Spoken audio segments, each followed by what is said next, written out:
മനുഷ്യൻ കുറെ ഗമ കാണിക്കുന്നത് കൊണ്ട് വലിയവനായി കൊള്ളണം എന്നില്ല. ഗമ കാണിച്ചുകൊണ്ടല്ല മനുഷ്യൻ ജീവിക്കേണ്ടത്, താഴ്മയോടുകൂടിയാണ് ജീവിക്കേണ്ടത്. എപ്പോഴും വിട്ടുവീഴ്ചയുടെ മനസ്സും അതുപോലെ മറ്റുള്ളവർക്ക് സ്ഥാനം നൽകലും ഞാൻ ഒന്നുമല്ല ആരുമല്ല എന്ന ചിന്തയും, ഈ ചിന്തയിലാണ് മനുഷ്യന്റെ മഹത്വം. അതാണ് ഇബാദുർ റഹ്മാനി അല്ലദീന യംശൂന അലൽ അർളി ഹൗന വഇദാ ഖാതബഹുൽ ജാഹിലൂന ഖാലൂ സലാമ.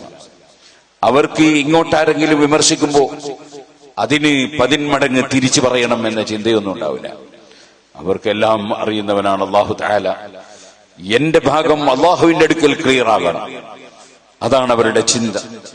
ഇമാം ശാഫിഈ റളിയല്ലാഹു അൻഹു പറഞ്ഞില്ലേ, ഇന്നക ലാ തഖദിറു അൻ തുർദിയ അന്നാസ കുല്ലഹും ഫാസിൽഹി മാ ബൈനക വബൈന അല്ലാഹ് സുമ്മ ലാ തുബാലി ബിന്നാസ്. എല്ലാവരെയും തൃപ്തിപ്പെടുത്തുക എന്നത് നിന്നെ കൊണ്ട് സാധിക്കൂല, അതിന്റെ ആവശ്യവും ഇല്ല. ഇന്നക ലാ തഖദിറു അൻ തുർദിയ അന്നാസ കുല്ലഹും, എല്ലാവരെയും തൃപ്തിപ്പെടുത്തണം, അങ്ങനെ സാധിക്കുന്ന കാര്യമല്ല. ഫാസിൽഹി മാ ബൈനക വബൈന അല്ലാഹ്, നിന്റെയും അള്ളാഹുവിന്റെയും ഇടയിലുള്ള കാര്യങ്ങൾ നീ നന്നാക്കി വെക്കണം. നിന്റെ മനസ്സിൽ അഹങ്കാരമുണ്ടാകരുത്, നിന്റെ മനസ്സിൽ അസൂയ ഉണ്ടാകരുത്, നിന്റെ മനസ്സിൽ വൈരാഗ്യമുണ്ടാകരുത്, നിന്റെ മനസ്സിൽ ദുഷിച്ച ചിന്തകളൊന്നും ഉണ്ടാകരുത്. അതേപോലെ നിന്റെ മനസ്സിൽ വേറെ ആരോടും പകയും വിദ്വേഷവും ഉണ്ടാകരുത്, മറിച്ച് വളരെ താഴ്മയോടുകൂടിയുള്ള ജീവിതം. അതാണ് ഒരു മനുഷ്യന് ഏറ്റവും ആവശ്യം. ഇന്നല്ലാഹ ലാ യൻദുറു ഇലാ സുവരിക്കും വലാ ഇലാ ജസാദിക്കും. അല്ലാഹു നോക്കുന്നത് നിങ്ങളുടെ ശരീരത്തിന്റെ മേനികളെ അല്ല, അല്ലാഹു തആല നോക്കുന്നത് നിങ്ങളുടെ രൂപഭാവത്തിലേക്കല്ല. വലാകിൻ യൻദുറു ഇലാ ഖുലൂബിക്കും, അല്ലാഹു നോക്കുന്നത് നിങ്ങളുടെ ഹൃദയത്തിലേക്കാണ് എന്ന് നബി സല്ലല്ലാഹു അലൈഹി വസല്ലം പറഞ്ഞു.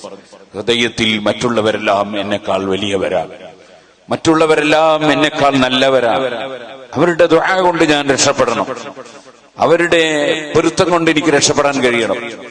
ഈ ഒരു ചിന്തയിലാണ് മനുഷ്യൻ ജീവിക്കേണ്ടത്. താഴ്മയാണ് മുഅ്മിനായ മനുഷ്യന്റെ, മുസ്ലിമായ മനുഷ്യന്റെ ഏറ്റവും വലിയ മഹത്വം. താഴ്മയിലാണ്, അഹങ്കാരത്തിലല്ല. വഇബാദുർ റഹ്മാൻ അല്ലദീന യംശൂന അലൽ അർളി ഹൗന വഇദാ ഖാതബഹുൽ ജാഹിലൂന ഖാലൂ സലാമ. കൊടുക്കുന്നവനും തടയുന്നവനും ഒന്നേ ഉള്ളൂ, അത് അല്ലാഹു സുബ്ഹാനഹു വ തആലയാ. അവൻ തീരുമാനിച്ചത് ആർക്കും തടയാൻ കഴിയില്ല, അവൻ തടഞ്ഞു വെച്ചത് വാങ്ങിത്തരാൻ ലോകത്തൊരു ശക്തിക്കും കഴിയില്ല. അവൻ തീരുമാനിച്ചത് മാത്രമേ ഇവിടെ നടപ്പാവുകയുള്ളൂ. മാഷാ അല്ലാഹു കാൻ വമാ ലം യശഅ ലം യകുൻ വലാ ഹൗല വലാ ഖുവത ഇല്ലാ ബില്ലാഹിൽ അലിയിൽ അദീം. ഇതൊരു മുഅ്മിനായ മനുഷ്യന്റെ പ്രഖ്യാപനമാണ്. എല്ലാം അല്ലാഹുവിങ്കിൽ നിന്ന്. നിസ്കരിക്കാൻ വേണ്ടി വിളിക്കുന്നു, ഹയ്യ അലൽ സ്വലാഹ്, നിസ്കാരത്തിലേക്ക് വരൂ, ഹയ്യ അലൽ ഫലാഹ്, വിജയത്തിലേക്ക് വരൂ. അപ്പോൾ പ്രതികരിക്കുന്നത് എങ്ങനെയാണ്? ലാ ഹൗല വലാ ഖുവത ഇല്ലാ ബില്ലാഹിൽ അലിയിൽ അദീം. നിസ്കരിക്കാനുള്ള കഴിവ് ഞങ്ങൾക്കില്ല, നിസ്കാരത്തിന് വരാനുള്ള കഴിവും ഇല്ല, തെറ്റുകളിൽ നിന്ന് മാറി നിൽക്കാനുള്ള കഴിവും ഇല്ല. അല്ലാഹുവേ, നിന്റെ വീട്ടിലേക്ക് നിന്റെ പ്രതിനിധികൾ വിളിക്കുന്നുണ്ട്, പക്ഷേ ഞങ്ങൾക്കതിനൊന്നും കഴിവില്ല. നീ കഴിവ് തരാതെ നിസ്കരിക്കാൻ കഴിയില്ല, നീ കഴിവ് തരാതെ ഇൽമു പഠിക്കാൻ കഴിയില്ല, നീ കഴിവ് തരാതെ എനിക്കിവിടെ ഒന്നും ചെയ്യാൻ കഴിയില്ല. ലാ ഹൗല വലാ ഖുവത ഇല്ലാ ബില്ലാഹിൽ അലിയിൽ അദീം. അതുകൊണ്ട് നിസ്കരിക്കാനുള്ള കഴിവ് നീ തന്നെ തരണം, നിസ്കരിക്കാനുള്ള തൗഫീഖ് നീ തന്നെ തരണം, എല്ലാ സൽകർമ്മത്തിനും നീ തന്നെ കഴിവ് തരണം, എന്നെ കൊണ്ടൊന്നിനും കഴിയില്ല എന്ന താഴ്മയുടെ സമ്മതമാണ് വാസ്തവത്തിൽ ആ സമയത്ത് നമ്മൾ പറയുന്നത്. അല്ലാഹുവിന് മാത്രമാണ് എന്തിനും കഴിവുള്ളത്. اللهم إنك تقدر ولا أقدر اللهم إني أستقدرك لأنك تقدر ولا أقدر.